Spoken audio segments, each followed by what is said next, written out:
another leg up at Schwab. Session highs are 1.2%. They are in the process of wrapping up the call.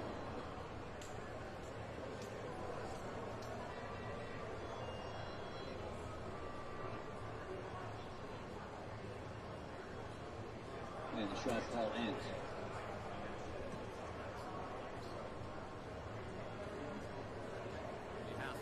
Our leadership team and our entire organization, a very warm welcome to today's program. We're pleased to also welcome leaders and CEOs from our NYSE listed company community, members of our trading floor, and of course, members of the media. We know there are heavy demands on your time, and we appreciate you joining us today. Speaker McCarthy is with us today, and it is an honor to welcome him on what is his 100th day as Speaker of the House. He has dedicated most of his career to public service, including serving 9 terms in California's 20th congressional district. I may be a little bit biased, but I think there's no better location or audience for him to deliver remarks today.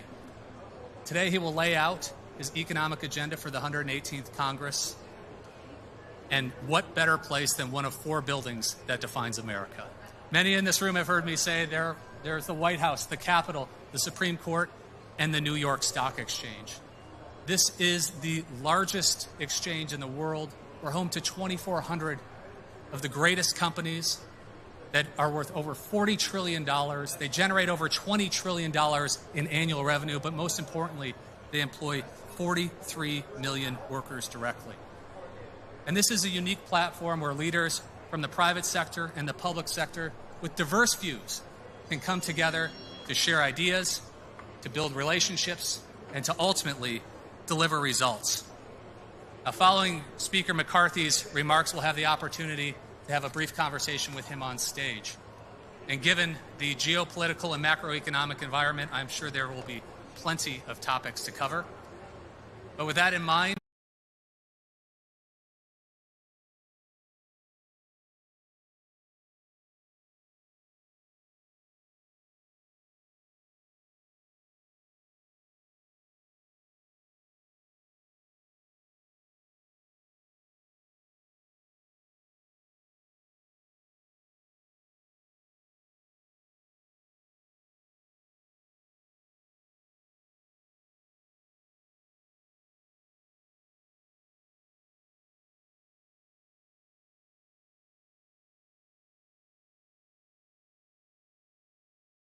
a very warm welcome to the podium, the Honorable Kevin McCarthy, Speaker of the U.S. House of Representatives.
Thank you. Thank you. Now, almost 40 years ago, President Reagan came here to talk about the economic revival that America was experiencing under his leadership. Before ringing the opening bell, Reagan said these words: "We've moved from malaise to hope, confidence, and opportunity." With that malaise for what it really was, government, with its high taxes, excess spending, and overregulation, had thrown a wrench in the works of our free markets. In essence, government was trying to run the economy, but it was ruining it instead. Then he closed his speech with this warning about out-of-control spending. It's time that government gets off its present spending spree before it squanders our future prosperity. Reagan's words echo throughout these halls as a warning for all of us today. We are seeing in real time the effects of reckless government spending, record inflation, and the hardship that it causes, rising interest rates, supply chain shortages, instability in the banking system, and uncertainty across the board. Now, unlike President Biden, I don't dismiss Americans' fear about higher prices. I share them. And I share their conviction that we must change course before it's too late. That is why I'm here. Today, I speak to you not just as Speaker of the House, but as a father, as a former small business owner, as a taxpayer, as a proud American. I want to talk to you about the debate that is not happening in Washington, but should be happening over our national debt. It's a debate that directly affects the lives of every single American. America deserves to hear the truth. So I'm going to start just with the facts. Our national debt is too high, far too high. And the problem is getting worse, not better. We are now $31 trillion in debt. That's more than the entire economy of America, 20% more. Think for a moment. That is unsustainable. Over the next 10 years, the United States will pay $10.5 trillion just in interest on our debt. Put that in perspective. Since 1940 until today, we have paid $9 trillion of interest in our total debt. Over 83 years, $9 trillion. And now we're going to pay 10.5 and 10. If our lifetimes, these interest payments are on track to crowd out and eventually eclipse the vital programs like Social Security and Medicare. And let me repeat, far from protecting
says he will.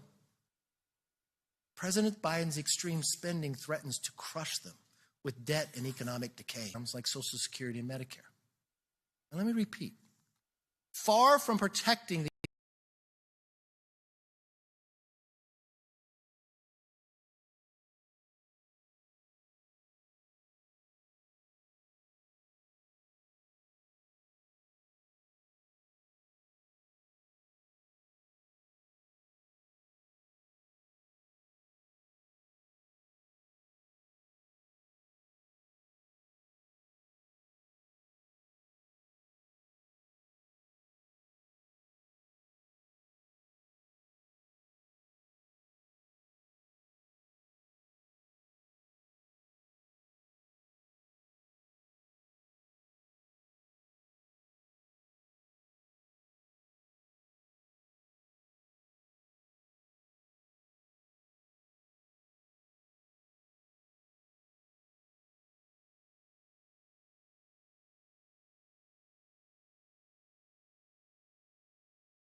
he will. President Biden's extreme spending threatens to crush them with debt and economic decay, like Social Security and Medicare.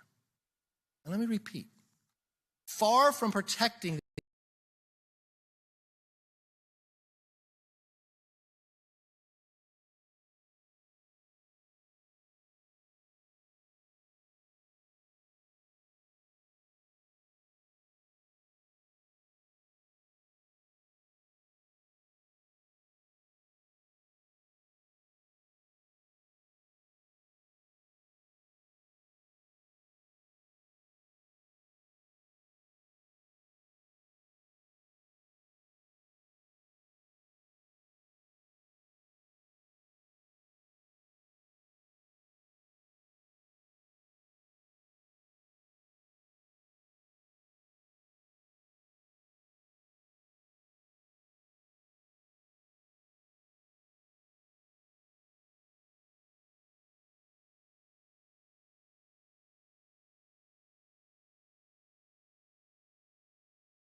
he will.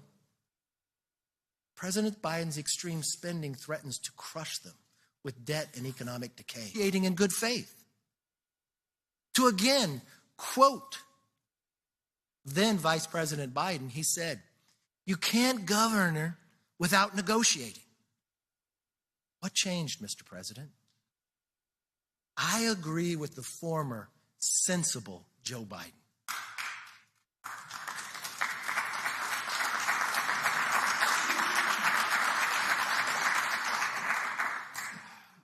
He knew that our government is designed to find compromise. I just wish the current extreme Joe Biden would listen to the former Joe Biden too. I met with President Biden at the White House on February 1st, 75 days ago. During our meeting, I told the president clearly, let's find a way to come to an agreement, like we have before. Had the president agreed to negotiate in good faith, we'd already be done. Unfortunately, I have not heard from the White House since our very first meeting. President Biden has been missing in action and misleading the public. Mr. President, with all due respect, enough is enough. This is not how the leader of the free world should act. Your partisan political games are provoking the very crisis you claim to avoid. greater dependency on China, increasing inflation, and threatening Medicare and Social Security. Even members of his own party think this approach is extreme. Democrat Senator Joe Manchin recently said, "Recent actions make clear to me that the Biden administration is determined to pursue ideological agenda." Senator Manchin is right. Make no mistake, the longer President Biden waits to be sensible, to find an agreement, the more likely it becomes that this administration will bumble into the first default in our nation's history. Addressing the debt requires us to come together, find common ground, and reduce spending. Let me be clear, defaulting on our debt is not an option. But neither is a future of higher taxes, higher interest rates, more dependency on China, an economy that doesn't work for working Americans. Let me be clear. A no strings attached debt limit increase will not pass. But since the president continues to hide, House Republicans will take action. Okay, so here's our plan. In the coming weeks, the House will vote on a bill to lift the debt ceiling into the next year. Save taxpayers trillions of dollars, make us less dependent upon China, curb our high inflation, all without touching Social Security and Medicare. Simply put, it puts it on a fiscal responsible path in three ways. It limits, it saves, and it grows. First, we'll limit federal spending. You know, in the past 2 years, discretionary spending in Washington has exploded by more than 17%. That's faster than GDP growth or even inflation. And keep in mind, the new spending does not include the trillions of dollars of COVID-era spending. From 2011 to 2021, the federal government operated under spending caps. Though these caps were occasionally raised through debt limit negotiations, they were largely successful. Discretionary spending flatlined and overall spending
Our legislation accomplishes the same goal by returning the federal government to 20 successful.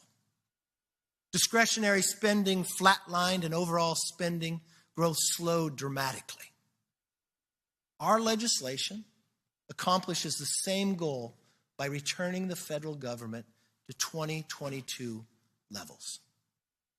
And then limit the growth of spending over the next 10 years to 1% of annual growth. Now, don't believe anyone who tells you these are draconian limits. Think about it. They're the same spend during the height of the pandemic. Just think about that for one moment. He wants to spend more than we spent during the height of the pandemic.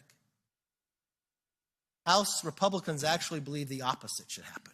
Before we borrow another dime, we owe it to our children to save money everywhere. Our proposal will examine wasteful Washington spending and executive overreach in all forms. Among other items, it will claw back tens of billions of dollars in COVID-related money. You see, House Republicans have already passed a bill to end the pandemic officially, and the president just signed it last week. So now it's time for Washington to return to normal. The American people are tired of politicians who use COVID as an excuse for more extreme inflationary spending. If the money was authorized to fight the pandemic, but was not spent during the pandemic, it should not be spent after the pandemic is over. Now, third, we will grow the economy so we stop being dependent on China. House Republicans already passed H.R. 1, the Lower the Energy Cost Act, and it had bipartisan support. Among other things, this bill restores American energy leadership, makes it easier to build things in America, and makes us less dependent upon China. And it brings jobs back to America. That will grow the economy.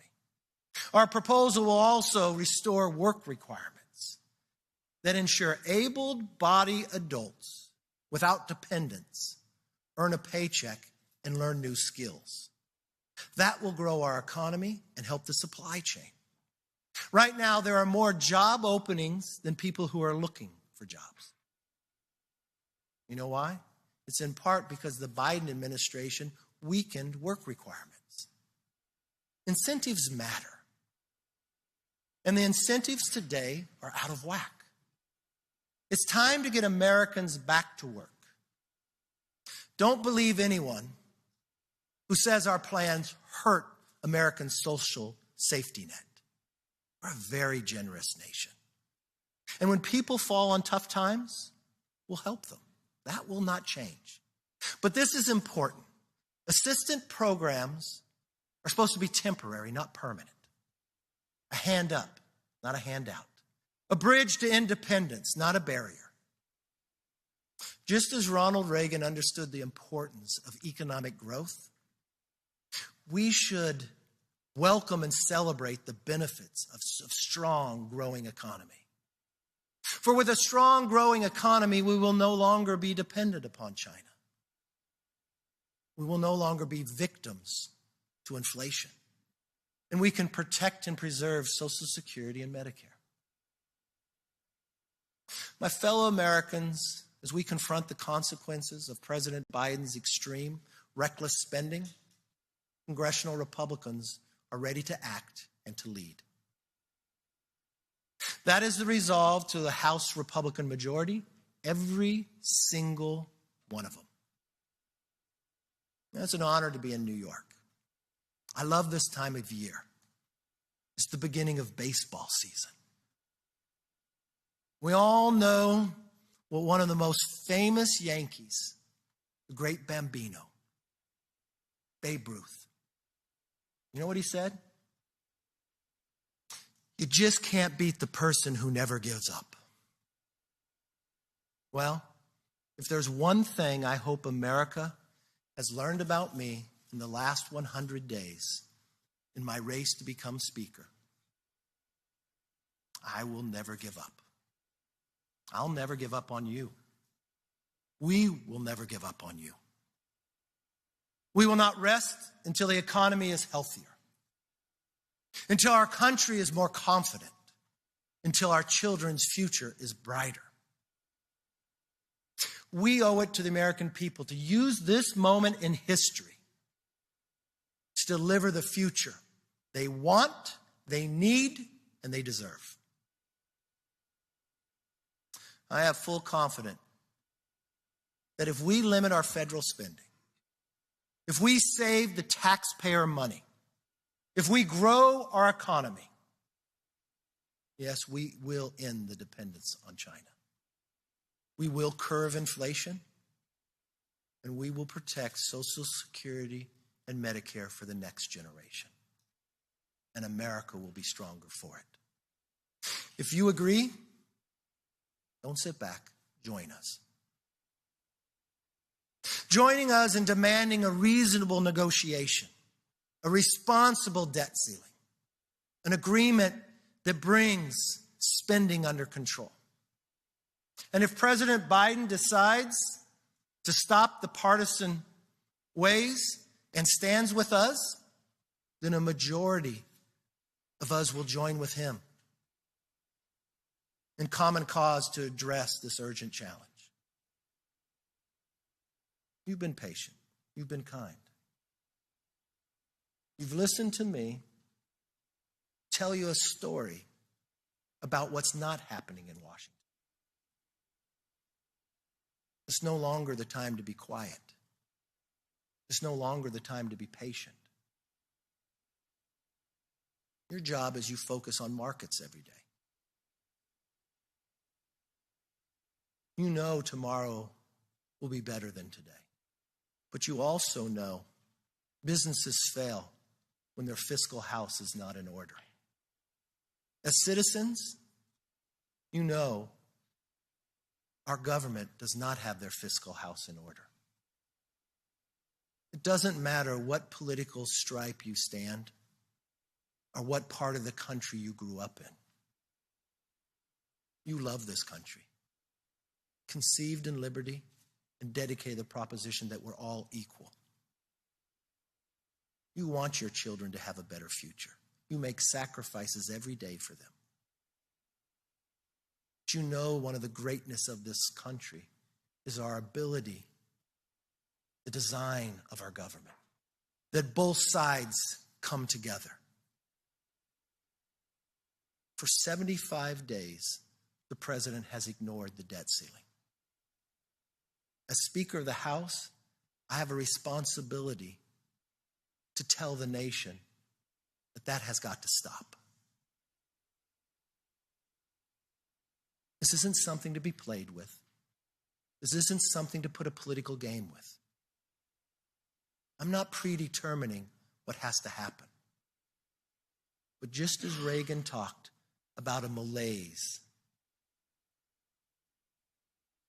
of burdensome regulation, of inflation, of government trying to run the economy but ruining it, that is what we experience today. I'm here to tell you, I want a responsible, sensible debt ceiling that puts us on an economic path to make America stronger. It works for every American. But that cannot happen if the president continues to ignore the problem. And he can't continue any longer. The day is coming. I do not want to see this president bumble in to a default. I want to sit down and solve the problem together. Thank you for the opportunity, and God bless America.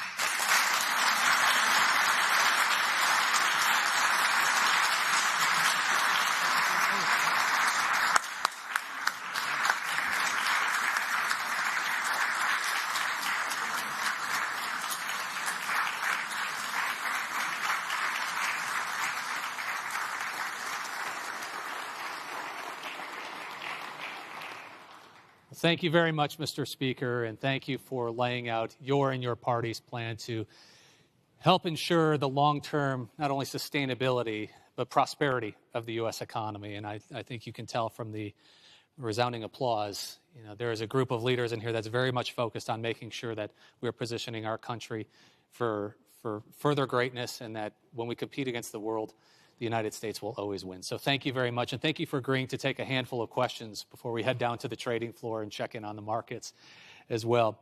But you mentioned inflation as an important concern that U.S. policymakers have not yet fully addressed, yet alone remedied. And on the fiscal side, you made your and your party's case for curbing spending to alleviate a lot of the pain that individuals and businesses have been feeling because of increasing prices. Now, that's fiscal policy.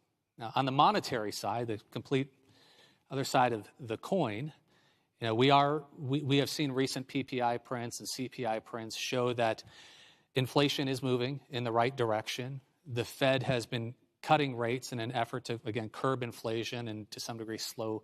Cutting rates or raising rates? I'm sorry, raising rates. Raising rates to reduce inflation and to some degree curb economic growth as well. Do you feel the Fed is on the right track right now? Well, first, let me say the Fed is an independent entity. Correct. I quoted Milton Friedman, my favorite economist. He said inflation only starts when government spends too much. He also said the only way to curb inflation is the interest rates have to be higher than the inflation rate. So as an independent entity, had they acted earlier and gone to 3%, we wouldn't be in the situation we're in. But if we gone for a decade of cheap money, we also realize what we were doing. But if government continues to spend, they create the inflation to make Fed to have to act. My role as a policymaker, first and foremost, cut back the created inflation to begin with. That's the place that I serve. Curve back the wasteful spending. Think for a moment, you added $6 trillion. The Congressional Budget Office is the one who came out and said we'll pay $10.5 trillion just in interest. 83 years, we haven't paid that much. We're going to pay that in a 10-year window. If you look at a 50-year average of what we normally spend per GDP, it's around 21%, but we've been spending over 23 on our way to 25. If you look at revenues, a lot of people say, well, you should raise taxes. On average, we normally bring in about 17% of GDP in revenues. You know what we're bringing in today? 20. Only 200 times in modern history have you brought in 20. So it's not a revenue problem. We're bringing more money in a percentage than any time before, but we're spending and there's no curve on that. So the Fed's their own entity, they get to make their own decisions, but they're having to make decisions based upon what we did to create inflation. So I have a responsibility to curve that so the Fed wouldn't have to act. The one thing I would say about the Fed, focus on the things of why they were created, not things that they weren't. Fair. So, Mr. Speaker, obviously from today's gathering and from your remarks, business leaders are becoming increasingly focused on the debt ceiling. And it's not just talk. You're seeing it in the markets as well. And if we look at some financial instruments that are commonly used to insure against a government default, the prices of those instruments are increasing. And to some degree, the most commonly used instruments are at their highest levels in over a decade. So since the last time we really faced this, this challenge. In your party's negotiations, and to the extent you have visibility into the administration's plans, are you monitoring market conditions as you head into these negotiations? Look, markets go up and down. Again, markets are reacting to work we've done, so I shouldn't monitor you. I should monitor what we're doing, and that's exactly what I do. The reason why the markets are going up, because the president's ignored us for 75 days. Look, I went to see the president on February 1st. I sat with him. This is a guy who's a former senator who voted 4 times to raise the debt limit when they put something attached to it. The only times he voted against the debt limit, he said when they didn't do something enough to change the behavior. In 2011, it was his group that was named. It was his argument to say you can't argue not to negotiate together. A whole government's designed to find compromise. When I walked with him and sat with him, I said, look, we couldn't negotiate and there's parameters. Let me be very clear. There's 2 things I will not do. I will not raise taxes, and I will not pass a clean debt ceiling. It just won't pass. So why don't we sit together and find ways to put us on a better path? Why don't we spend less than we spent the year before? If we just go back 7 months to 2022, is that really going to break us? To October spending? Then think for a moment. The pandemic is over. You have billions of dollars that was appropriated that was not used, that lay dormant for 2 years. Did you spend it now or bring it back and have savings? If you cap the future spending but you allow for growth, you make elected officials actually make a decision on what's wasteful and what's not. They'll prioritize the things we find important. And then what about making our country grow again? It's very hard to build something in America, is it not? So in our bill, H.R. 1, we create permitting reform, cutting red tape. So it doesn't matter what form of energy you love. Maybe you just love wind and solar. You still can't build it. What if you want to build the highway or the bridges? You wait on average 7 years. It costs too much. How are we going to compete with other countries?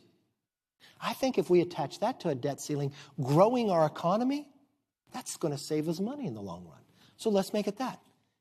I know there's a place we can come to an agreement. It's just hard when people think that there's not $1 that you can cut out of government today. No one believes that. Indeed. So, Mr. Speaker, we recently witnessed two significant bank failures here in the United States, focusing a lot of the attention from policymakers on our lending system. In your view, are the recent failures a result of poor management and poor oversight, or a lack of regulation? And what steps can policymakers take to bring confidence to both depositors and investors? I think anytime there's any problem in any other topic, I want to gather all the information before elected officials act. The information that I gather right now, I think it's some poor policy decisions and supervision, and it's battling inflation. Would Silicon Valley Bank be in any trouble? They not banked about $100 billion, and the interest rates go up, and if they sell, they had to come back. They were losing. It was interest rates, right? But had you been able to pick ahead of time, and that was a policy of spending too much money in government. Now, it's a state bank. Does Gavin Newsom have some responsibility to oversee it? Why did they miss this provision, right? It's a unique bank, and it isn't. I think he actually banked there as well. So a supervision provision, just because you propose new laws, if you don't oversee what are currently on the books, that's a misstep. And I think history will prove that to be true. Interesting. Shifting gears maybe a bit. Earlier this month, I would say, we saw President Macron of France join with dozens of French business leaders on a trip to China, and they returned with business deals. Last week, we saw President Lula of Brazil not only travel to China with dozens of Brazilian business leaders, but come back with deals, but also a unified opposition to U.S. trade and foreign policy as well. What, in addition to getting our fiscal house in order, what can Congress and policymakers do to help ensure the long-term competitiveness of the United States? Because what we're seeing is many countries and marketplaces not looking to the U.S. for those growth opportunities, but perhaps looking elsewhere. Look, I think it's a combination of economics and foreign policy. But we could take this current situation about the debt ceiling to actually solve part of that problem too. Because when I'm looking to solve the debt ceiling, when I say limit, save, and grow, the grow portion. We all know it's difficult in this nation to build anything. It's difficult to work with the government. Public-private partnerships. You really got to want to do it to be able to make it happen. And then people will stream some other countries that makes it easier and make it more welcoming for where capital can be. Why don't we take this current situation to sit down within both parties and not focus on party, but focus on country. And say, what could come out of here that would make America stronger, make it easier to produce in America? And that would be cutting some red tape, cutting some of the burdensome regulations, making some common sense decisions. And you can utilize the debt ceiling as the opportunity to do it. And you can build with our allies. The other thing, too, is we should actually enhance the things that God has blessed this nation with. Look, it doesn't matter what state you're in. Anywhere in this country, we need to expand every form of energy we have. Every form. From wind, from solar, to petroleum, to natural gas. But God has blessed us with this. So not only could we lower our energy costs, which will lower inflation, lower the cost of goods, let families keep more money in their pocket, but geopolitically, we could make the world safer, and environmentally, we could lower global emissions. If we replaced Russian natural gas, just the amount that they have sold to Europe for 1 year, we would lower CO2 emissions by 218 million tons. American natural gas is 41% cleaner. But also think about the lessons that we've learned from Ukraine. Dependency makes us weaker. When you're looking to the future, we want to be less dependent on other countries, especially when it comes to China, right? We want to support our allies. Geopolitically, we want to be stronger economically. All of that could be a beginning of a stepping stone of solving those problems by dealing with the debt ceiling. I mean, seriously, when I raised in the speech, so people understand, a debt ceiling is your child having a credit card. They went out, they charged it up. You're responsible for paying it, so yes, we're going to pay our debt. But you just wouldn't raise the limit. You'd say, why are you spending this? Every family does this. Why is the only place we're not going to do this in our government? And it's just not the fear of failing on the debt ceiling. It's what's happening in the world today. We're hearing our allies going over and visiting, right? President of France, Macron, the only foreign leader that President Biden has done a state dinner for, went to see President Xi, came back and told Europe we should become less dependent upon America. That's our ally. And the other fear we all should have as Americans in studying history, the grouping and the growth of China, Russia, North Korea, and Iran, literally calling themselves an axis of power. We should not ignore that. The movement away from the dollar.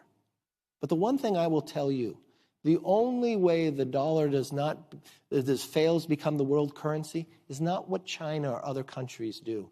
It's what we do from within. And spending too much money, putting ourselves in $31 trillion of debt is a greater threat than Brazil using the yuan than the dollar. And we solve our problems not looking other places, but looking within first. My speech today wasn't to criticize and say one side's right, the other side's wrong. It was to tell the rest of this country that we're about to hit a debt ceiling. I've been trying to come to an agreement, but the president doesn't even want to talk. And our whole government is designed to find compromise. And we've got our rest of our allies looking different. We've got big problems. But I still believe this. The greatest nation in the world is here. The greatest form of government is here. And the way we can solve it is if we work together, not individually. That's our solution. Well, maybe one last question, Mr. Speaker. You mentioned in your speech today is your 100th day as Speaker, so congratulations. Congratulations for... How many of you watch the Speaker's Vote? Best reality TV, right? 15 rounds? 15 rounds. 15 rounds. It's a good boxing match. That's Never give up. Well, what would you say you are most proud of in the first 100 days, and what are you most excited about in the next 100 days and beyond? You know, I never measure within 100 days, but there's some really significant things we've done in 100 days. I don't mind being underestimated. I think it's better if I'm just hitting singles and doubles, I'll score more runs. I am now the Speaker of the House. I'm not the Republican leader. And I have responsibilities that may be a little different. I'm never going to solve big problems alone. We've got a lot of problems to solve. We have to come together. So it's kind of like Jim Collins making that flywheel work, right? How do you bring Congress back together? I'm proud of the fact of the relationship I've built with Hakeem on the other side. I decided when I got elected, I'm going to treat him the way I wanted to be treated. I'm proud of the fact, bipartisan, we were able to create a select committee on China. I'm proud of the fact that within the 100 days, we have passed more bills than the last Congress, but we have created a Parents' Bill of Rights, that you have a say in your kids' education.